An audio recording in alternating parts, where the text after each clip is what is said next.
জাহান্নামের আগুনের কুয়া হয়ে যাবে।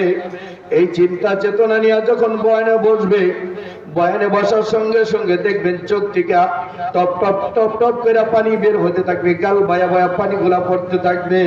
আর বক্তা যখন বয়ান করবে প্রতিটা কথা তার দিলের ভিতরে যায় ধাক্কা লাগবে, কি বলেন ঠিক কিনা?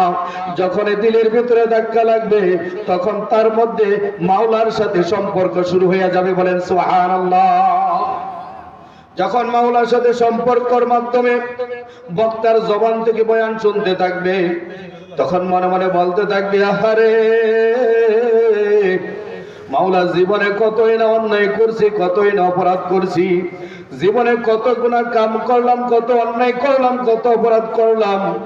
মাবুদ তুমি সাক্ষী থাকো, আমি আর জীবনে অন্যায় করব না, গুনার কাজ করব না।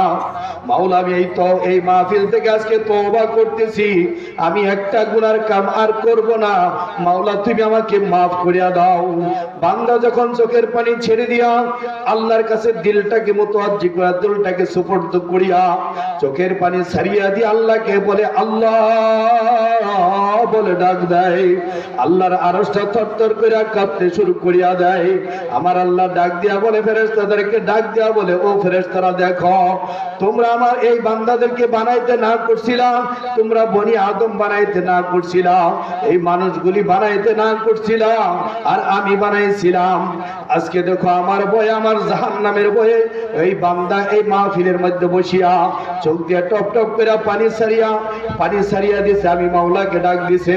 ও ফেরেশতারা তোমরা সাক্ষী থাকো, এই বান্দার যতগুলি গুনাহ আছে সমস্ত গুনাহগুলি মাফ করে দিয়া, ওই বান্দার গুনাহগুলি দূর করে দিয়া, ওই গুনার জায়গায় আমি নেকি দিয়া ভরপুর করে দিলাম। বলেন সুবহানাল্লাহ। যাই হোক, বক্তের বলুরি ভাই এসে গেছে, উনি আপনাদের সামনে বয়ান করবেন। আর আল্লাহ রাব্বুল আলামিন আমাকে যদি এই ত্রিশাল আসন থেকে এমপি হিসাবে আল্লাহ তাআলা কবুল করেন, তাহলে আমি এই মঞ্চে বসে আপনাদেরকে প্রতিশ্রুতি দিয়ে যাচ্ছি, সরকার গরিব, অসহায়, দুঃখী, দরিদ্র মানুষের জন্য যে বরাদ্দগুলি দিয়া থাকেন, আমরা অনেক সময় শুনে থাকি বয়স্ক ভাতা এত লক্ষ টাকা এসেছে, বিধবা ভাতা এত কোটি টাকা এসেছে, পঙ্গু ভাতা এত কোটি টাকা এসেছে, দরিদ্র ফান্ড এত কোটি টাকা এসেছে, কিন্তু আমরা তো পাই না, কি বলেন ঠিক কিনা? প্রিয় উপস্থিতি, বুঝতে হবে আমরা কেন পাই না। যখন আমাদের কাছে ভোট নেওয়ার জন্য আসে, তখন আমরা পকেট খুলে দেই, আমাদের পকেটের মধ্যে 500, 1000 টাকার নোট দেওয়ার জন্য, কি বলেন ঠিক কিনা?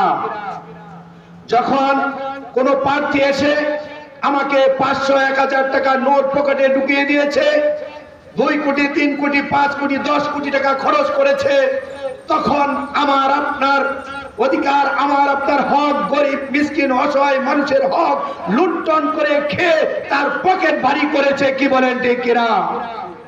এই জন্য প্রিয় উপস্থিতি, আজকে থেকে প্রতিজ্ঞাবদ্ধ হব, আমরা কোনো ক্যান্ডিডেটের টাকা গ্রহণ করব না, গরিব অসহায়ের টাকা থেকে আমরা বঞ্চিত হব না, কি বলেন ঠিক কিনা?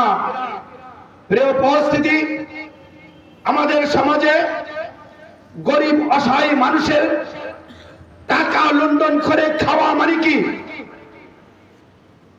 কুকুর এবং শুকুরের গোশত খাওয়ার থেকেও জঘন্যতম অপরাধ, কি বলেন ঠিক কিনা? প্রিয় উপস্থিতি, আমরা যদি সুযোগ করে না দেই, এই গরিব মানুষ, অসহায় মানুষগুলি তাদের ন্যায্য অধিকার, সরকার তাদের জন্য যে বরাদ্দগুলি দিয়েছে সঠিকভাবে সেই বরাদ্দগুলি তারা পাবে। এই জন্য আমি আপনাদের কাছে আবারও প্রতিশ্রুতি দিচ্ছি, যদি আল্লাহ রাব্বুল আলামিন আমাকে এই ত্রিশাল আসন থেকে কবুল করেন, তাহলে প্রত্যেকটা মানুষ, গরিব, অসহায়, দুঃখী, দরিদ্র, জেলে, তাঁতি, সকল শ্রেণীর মানুষ যারা রয়েছেন, তাদের প্রত্যেকটা হক তারা বুঝে পাবে। আপনাদেরকে সঙ্গে নিয়ে তাদের ধারে ধারে ঘুরে, যেমন ঘুরেছিলেন হযরত ওমর রাদিয়াল্লাহু তাআলা আনহু, কি বলেন ঠিক কিনা? হযরত ওমর রাদিয়াল্লাহু তাআলা আনহু আটার বস্তা কাঁধে নিয়ে অসহায় গরিব মানুষের ধারে ধারে ঘুরে খাবারের ব্যবস্থা করে দিয়েছিলেন। আমরা হলাম তারই উত্তরসূরি, উলামায়ে কেরাম হলো তাদের উত্তরসূরি, আর তারাই তাদের কাছে ঘাড়ে বহন করে নিয়ে গরিব অসহায় মানুষের কাছে পৌঁছায় দিবে ইনশাআল্লাহ। আমরা আর ভুল করব না। যে ভুল পিছনে করেছি সমস্ত উলামায়ে কেরাম এক হয়েছে।